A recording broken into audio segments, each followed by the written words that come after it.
We had no will. We had no freedoms, just forced to do the work of another man. We went to war for our freedoms, and my ancestors fought with their very lives to get the same rights as another man. But come on, America, has anything really changed?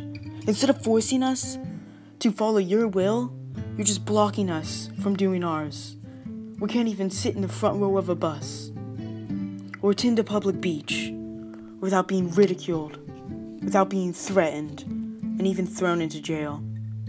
We are only allowed the lowest of jobs, and in most cases, can barely even, if so, get enough for our families.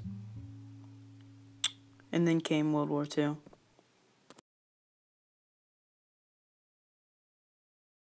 Born in the state of Kentucky, I, Jerry Jones, pledged to join the 761st Tank Battalion. I still remember reciting those very words before I began my training to go into war.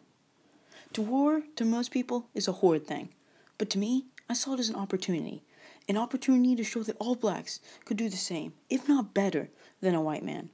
It was highly debated whether or not to let blacks operate in armored vehicles, and they thought we were too stupid and too arrogant. They ignored the hard work my ancestors had done in the Revolutionary War and the Civil War. They only doubted us because we had been dehumanized. But then came the Germans. They built these masterpieces of tanks, such as the Tiger I and the Jagdpanzer, that could ricochet almost any shell that hit them in the front, and they could knock out our tanks with only one blow. The Allies were going to need all the help they could get, and that's where we came in. They held training in Fort Knox, Kentucky for the all-African-American 761st Tank Battalion, and we made our ancestors proud. In just a short time, we were able to maneuver the M5 light tank better than any other battalion. People doubted us, but we were ready to step up to the plate. One member of my crew at the time was Jackie Robison. He was very into baseball when he joined, but he felt it was his responsibility to join the 761st. He was a very active civil rights supporter, and so one fateful afternoon after a hard day at training camp, he stepped on a bus and refused to give up his seat. For just doing this, he was removed from the war and not able to participate at all. Even after this, my crew and I pushed on, led by our new platoon and crew commander, Sergeant Ruben Rivers.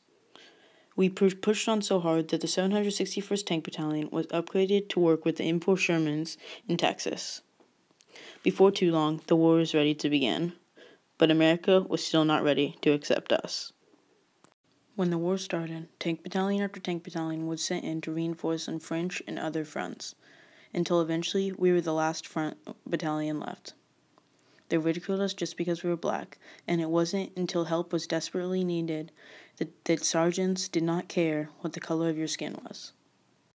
Our first attack took place in the French town of Vic-sur-Seine, where we smashed into the German line defended there. Halfway through our attack was halted by a roadblock. This roadblock prevented us from getting to the remainder of the German force and would most likely make our attack unsuccessful. We were also under direct fire, so being able to get out of the tank would be near to impossible. But then Sergeant Rivers looked at me, climbed out of the tank, attached a cable to the barricade to our tank, and then removed it. He saved my life and probably many others as well. After Rivers' bravery, we were able to successfully defeat the Germans positioned in Vic-sur-Seine, and for a while we faced no German forces, until the day of November 9th. On November 9th, we ran into an anti-tank ditch, where many of our tanks became enclosed and therefore immobilized, as the opposing German 11th Panzer Division quickly came upon us. One by one, we could hear shells firing into our Allied tanks, and one by one, our tanks went up in flames. There would be no winning this engagement, there would only be loss, and Turley Samuel Turley understood that. Him and a few other crews dismantled from their tanks and put fire upon the opposing German forces. They may have destroyed a couple tanks, but it was not nearly enough and would quickly get mowed down. They were providing cover fire, and with their efforts, the whole rest of the 761st Tank Battalion was able to escape. It was efforts like these that gave the 761st its name, the Black Panthers. After escaping the German forces, we thought we were fine.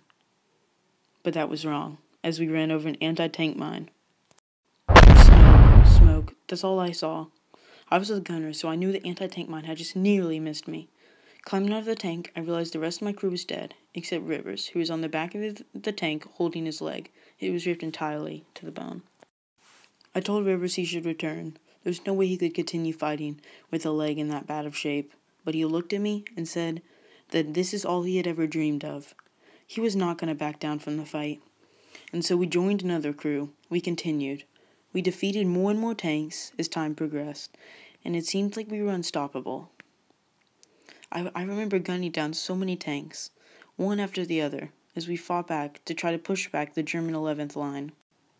I heard a shot pass just under our lower glacis. It exploded directly behind the tank.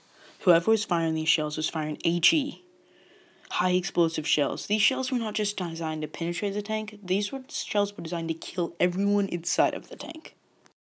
When I looked through the gun mantle, I saw the Panzer on the other side. I watched as he fired another shell towards our tank. It seemed like everything was going in slow motion, but I didn't care what happened. All I knew is that we had fought for our rights, and we'd come out fighting. We were the Black Panthers.